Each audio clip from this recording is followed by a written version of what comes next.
Now, many experienced real estate agents, they don't want you to know about certain secrets that could potentially help you sell your home a lot faster and for a better price. And this kind of makes sense because they want to keep the edge over the competition so that they're only sharing these tips with you if you hire them. And they don't want to provide you with any pointers that could give you any insight besides that generic stuff that you've probably already heard before, right?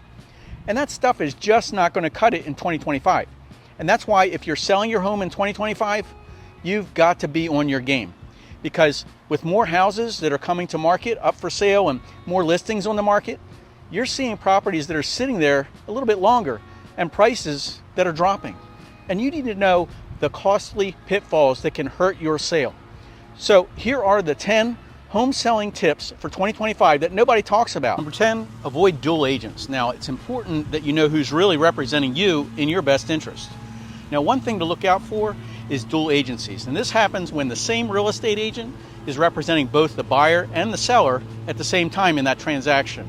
Now, even if it sounds like a way to make things simple, it can sometimes work against you. Look, dual agents, they're in a tricky position. An agent who's stuck in the middle, they can't advocate fully for the buyer or the seller. So try to stay neutral is what they're going to do. And this lack of representation sometimes results in terms that aren't fully in your favor. So some agents, they may actually also push for dual agency. You know why? Because they get both commissions from the deal instead of splitting it with another agent, the buyer and the seller. So instead of focusing on getting you the best price, guess what? They could prioritize closing the deal quickly because for them, it really doesn't matter. So when you're hiring an agent, look into the agent's history, those with dual agencies, and you want to avoid those that have a really high percentage of those in their sales compared to the other agents that are in your area. Now you want to focus on someone who's doing the best deal for you because you want to sell your house at the best price. Number 9, negotiate an escape clause. Now, when you're signing a listing agreement, you're committing to a contract that usually binds you to that single realtor for a period of time, like 6 months or so. So a standard listing agreement that don't typically include a cancellation option, it can be an issue. So this means that no matter how bad they're performing, you're stuck with that realtor until that contract ends. So some agents, they'll actually use this to their advantage where they intentionally tell you your home is worth way more than it actually is. And just to get that listing and then let it sit on the market. Don't let this happen to you. So before signing anything, make sure that your contract includes an option for you to cancel. So this will give you control over your agreement. And if the agent doesn't perform and agree to this, it's a red flag. Number 8 is understanding contingencies. Now, I've seen homeowners who focus solely on the price, and that's the most important part of the deal. But you also have to consider the other factors like contingencies, which can make or break that deal. So regardless of how much that buyer is offering, take a look at the whole package.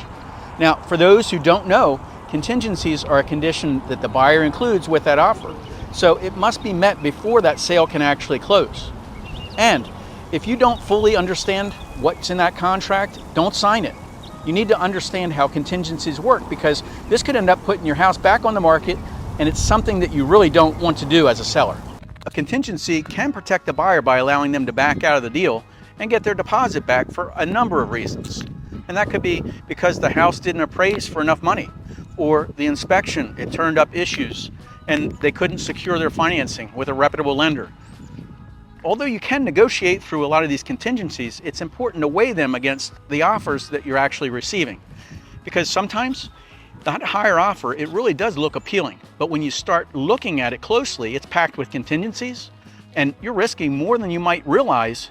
For example, if you've got an offer that's $20,000 higher, but it includes a lot of contingencies, and compare that to another offer that's lower with no contingencies, it's a safer bet that the second one might be better. Why? Because there's a risk that that inspection will turn up a negotiation point where that buyer wants to lower the price or ask for repairs. And if the deal falls through, it could actually harm your home's marketability, making future buyers wonder what's really going on. Is there something wrong with that property? Now, some real estate agents, they're going to waive certain contingencies altogether, especially if the market is really hot. And this will reduce the risk of the deal falling apart if the offer is accepted. Another thing to do is if you accept contingencies is to limit that time frame. Now, for example, you can shorten the inspection period from 14 days to 7 days. And this way the buyers have less time to reconsider, which might help you avoid potential delays. Now, according to the National Association of Realtors, NAR, roughly 76% of home sales included some kind of contingencies, so be prepared for it. And nearly 10% of sales fall through because of an inspection issue alone. So it is crucial to fully understand all these options, all the contingencies before you write and sign any offer. Number 7, look for qualified buyers, not buyers, qualified buyers. So before you accept that offer on your house, you want to make sure that the buyer is financially stable. And if for some reason that buyer can't get a loan and they backed out, you'll resist putting that house back on the market because it could raise red flags for future buyers. They're always going to question what happened. So if you're selling it with an agent, make sure they ask the potential buyer to submit their pre-approval letter and proof of funds, including the 401k assets, etc. And this pre-approval letter should come from the lender and then outline how much they can actually borrow, along with the lender's contacts and their details. Because proof of funds, it's going to show that they have enough money in their accounts to cover the down payment and the closing costs. Now, once you have all this information, you want to go one step further, guys. You want to reach out to the loan officer to verify these details. Is the buyer pre-approved based on their credit, their income, and their assets? You want to ask about their debt to income ratio. They may not share it with you, but they're going to let you know how strong that buyer debt to income ratio is, meaning can they afford their monthly debts and compared to what their income is. And this can give you an advantage if you need to negotiate later on. And this is super important because we see it happen all the time. Sometimes you're stuck in an awkward position and the buyer suddenly comes up and says, hey, I couldn't secure any financing, and then they can't buy that house. So you want to make sure it's not your home that you have to put back on the market. But other potential buyers may become skeptical when they see this because they're assuming something's wrong with this property. Number 6, set the price right. Now, setting the right price is one of the crucial aspects of selling your home. And many sellers, they fall into a trap of overpricing. And then they think that they can negotiate the price down necessarily. People won't even look at it.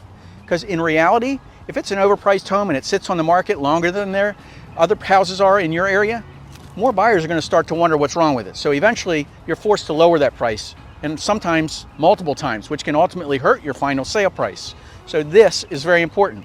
The best way to know if you're priced your house right is by using the data strategically. Now, start with a comparative market analysis, a CMA, and it looks at what similar homes like yours are, size, location, square footage, condition, what they've been selling for recently. And you don't want to stop at just comparing the sold prices, guys.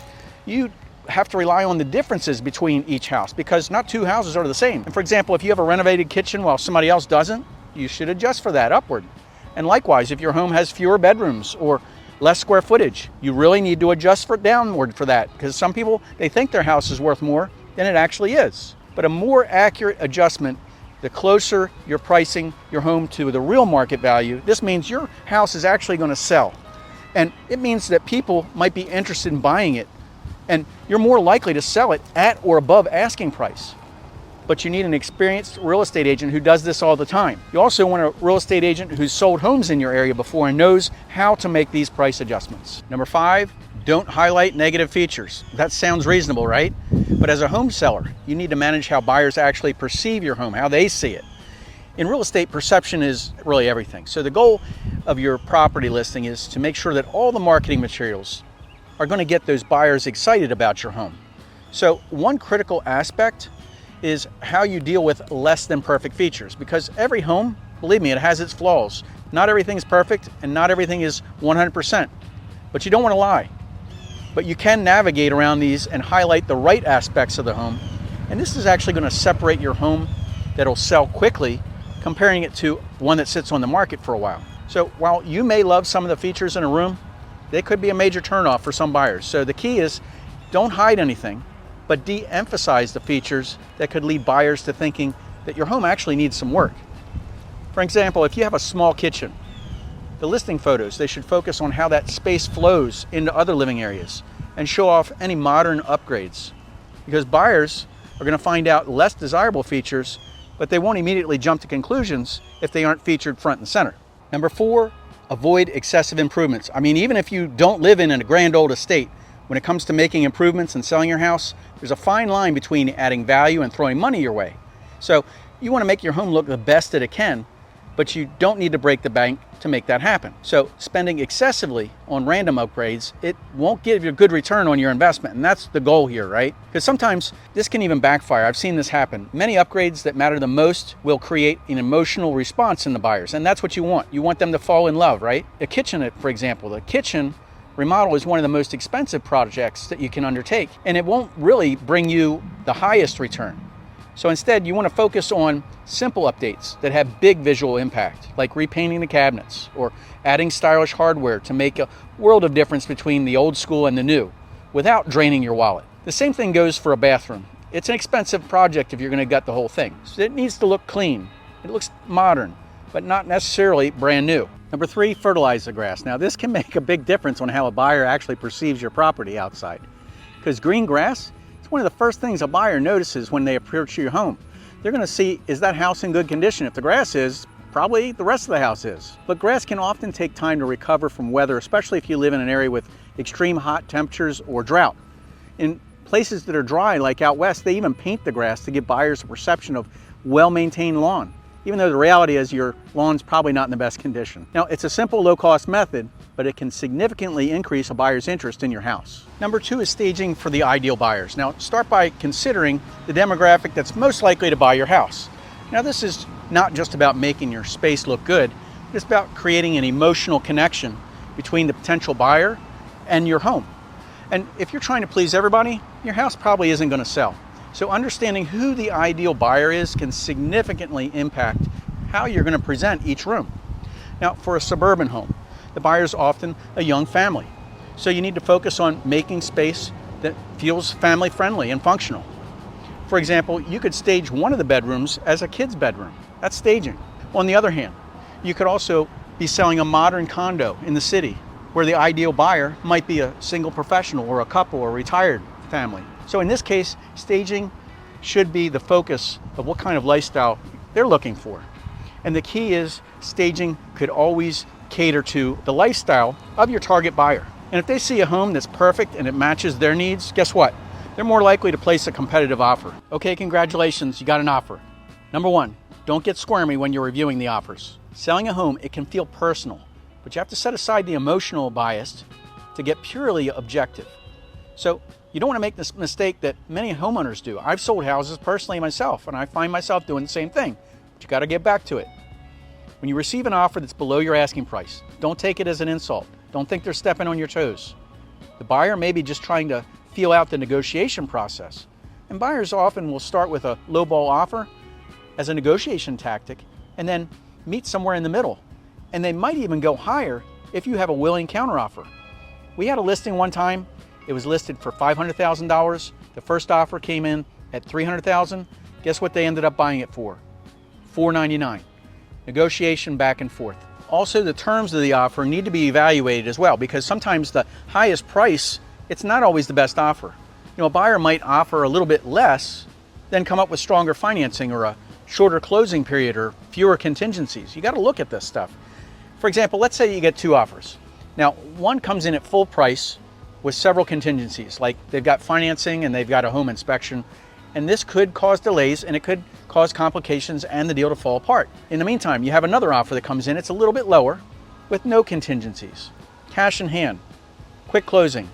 Second offer might be more attractive in the long run because it's more likely to close smoothly and on time. So all of these factors, they're going to play a huge part of that final decision, because sometimes you got to outweigh that final price tag. So I hope you found this video helpful. Make sure you hit that like button and subscribe for more videos that are like this. Just want to be helpful information to you so that you can avoid those pitfalls that are costly. And let me know your thoughts down below. I'm Jerry with Jerry Pinkas Real Estate Experts. If you're thinking of selling a house in Myrtle Beach, South Carolina, or anywhere in the United States, give us a call at 843-839-9870. Our team has helped thousands and thousands of people successfully move in the past 20 years. And we have seen some good, bad, and ugly. And I just want to make sure that everything comes out right for you. So until next time, stay happy, stay educated, and I'll talk to you soon. Take care.